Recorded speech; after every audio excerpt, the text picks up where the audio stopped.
antara buku fiksi dan buku non-fiksi. Baiklah, sekarang anak-anak kita mulai lihat buku fiksi. Buku fiksi adalah buku yang berisi cerita atau kejadian yang tidak sebenarnya, sesuatu yang tidak nyata atau fiktif, hanya berupa khayalan atau imajinasi dari pengarang. Apa saja yang tergolong ke dalam buku fiksi ini anak-anak? Kita lihat, yang pertama ada cerpen. Sebagai contoh, perhatikan ini ada cerpen. Pasti anak-anak tidak asing lagi dengan cerpen, bukan? Ya, lanjut, ada contoh berikutnya yaitu novel. Nah, perhatikan, juga ibu yakin kalian sudah sering membaca novel. Apa beda cerpen dengan novel? Kalau cerpen hanya memuat cerita singkat yang di dalamnya terdapat satu konflik. Tapi kalau novel ceritanya panjang, bisa menceritakan tokoh tersebut dari lahir sampai meninggal. Itulah anak-anak perbedaannya. Sekarang contoh berikut ada dongeng. Ya, dongeng ini bisa berupa cerita binatang atau cerita-cerita raja pada zaman dahulu kala. Ya, contoh berikutnya ada drama.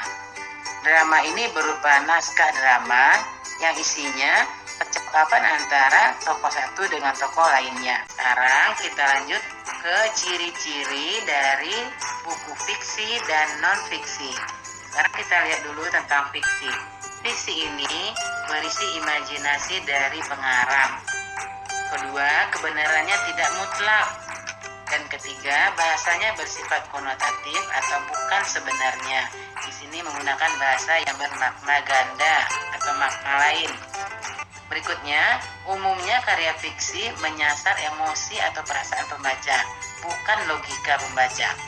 Kelima, terdapat pesan moral atau amanat dan tidak memiliki sistematika yang baku. Formatnya sesuai keinginan penulis. Tidak ada ketentuan yang mengharuskan bagaimana cara penulisannya. Assalamualaikum warahmatullahi wabarakatuh. Perkenalkan, nama saya Sophie Ensela, NIM 2011290009, kelas 4A Prodi Tadris Bahasa Indonesia, Fakultas Tarbiyah dan Tadris, Universitas Islam Negeri Fatmawati Soekarno Bengkulu. Baiklah, di sini saya akan menyampaikan sebuah materi, yaitu mengenai buku fiksi kelas 9. Untuk memenuhi tugas akhir semester dari dosen pengampu Hendro Ade Saputra MPD, mata kuliah pengembangan bahan ajar. Baiklah, langsung saja. Di sini saya akan menjelaskan yang pertama, yaitu pengertian buku fiksi. Jadi, buku terbagi menjadi dua kategori, yaitu buku fiksi dan non-fiksi.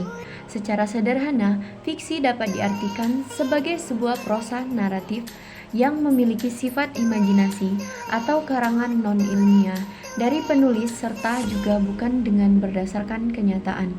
Dengan kata lain, fiksi ini tidak terjadi di dunia nyata, serta hanya berdasarkan dari khayalan seseorang. Buku fiksi ditulis berdasarkan imajinasi, sehingga isi dari jenis buku ini lebih banyak berupa cerita yang menghibur dan membangkitkan emosi. Nah, jadi dapat disimpulkan bahwa buku fiksi adalah sebuah karya yang dihasilkan oleh penulis berdasarkan imajinasinya. Isi dalam sebuah buku fiksi merupakan hasil imajinasi, khayalan, atau rekaan yang berarti cerita yang dibangun oleh penulis bersifat fiktif. Oke, selanjutnya mengenai ciri-ciri buku fiksi. Setelah kita memahami pengertian dari buku fiksi sebelumnya, selanjutnya kita akan mengenal ciri-ciri buku fiksi yang sama pentingnya untuk kita ketahui, di antaranya sebagai berikut. Yang pertama, imajinatif. Salah satu ciri buku fiksi yang pertama adalah sifatnya yang imajinatif. Isi dari tulisan fiksi berdasarkan imajinasi atau rekaan penulis. Yang kedua, nilai kebenarannya relatif. Lantaran sifatnya yang imajinatif, maka kebenaran dalam buku fiksi pun cenderung relatif. Maksudnya, besar kemungkinan kejadian atau cerita yang ditulis belum tentu benar-benar terjadi, meski terkesan seperti sebuah kenyataan.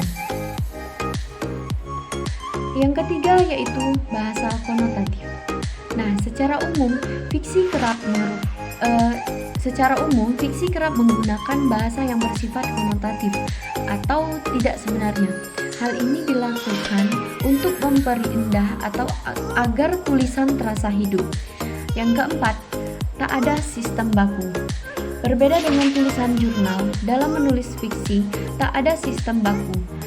Pasalnya, pilihan kata dan gaya dalam karya fiksi relatif lebih bebas.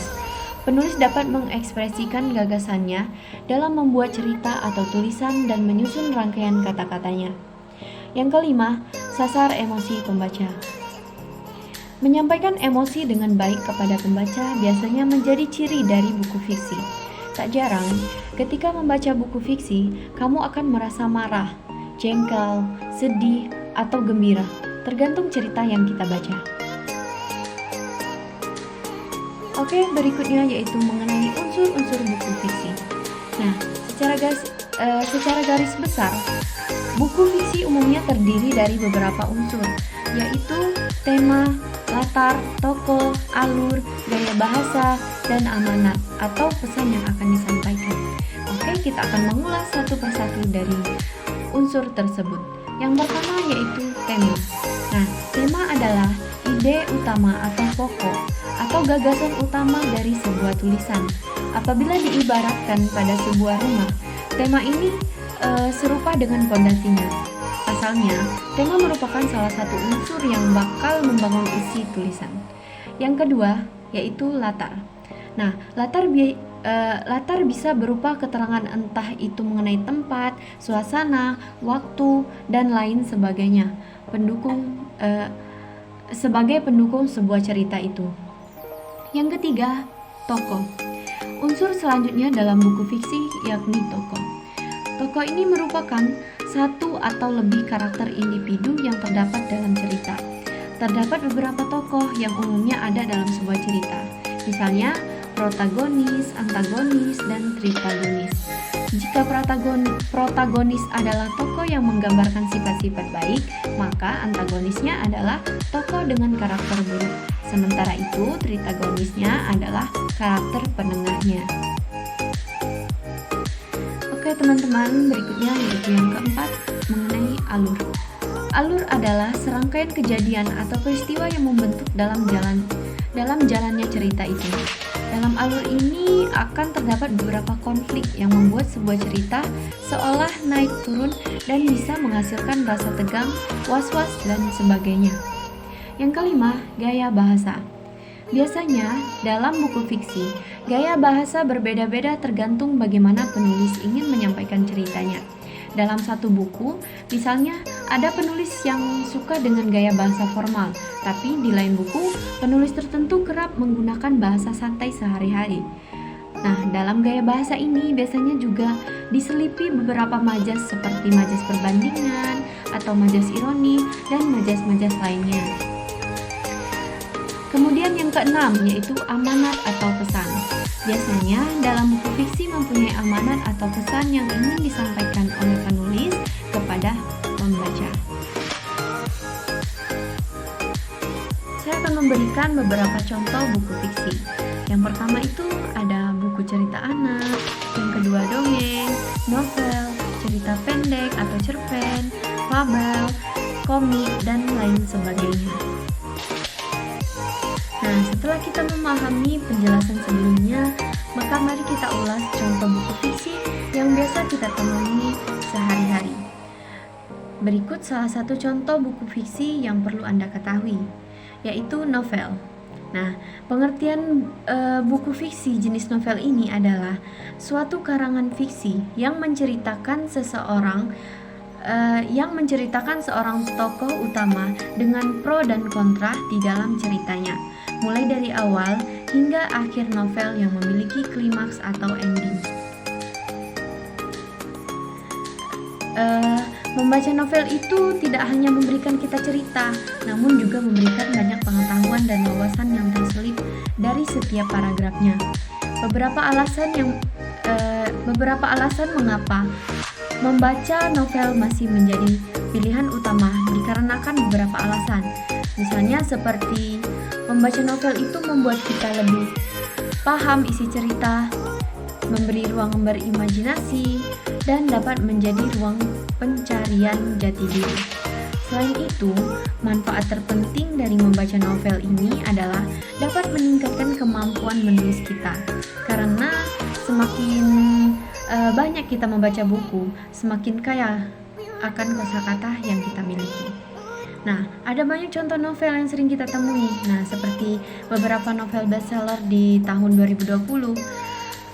Misalnya dari More of You, Acha Sinaga dan Andi Ambarita, Imperfect dari Meira Anastasia, Pergi Terelie, Dilan 1990, Widi Baik, dan masih banyak lagi judul dari novel lainnya. Oke teman-teman, itulah sedikit penjelasan mengenai buku fiksi dari saya.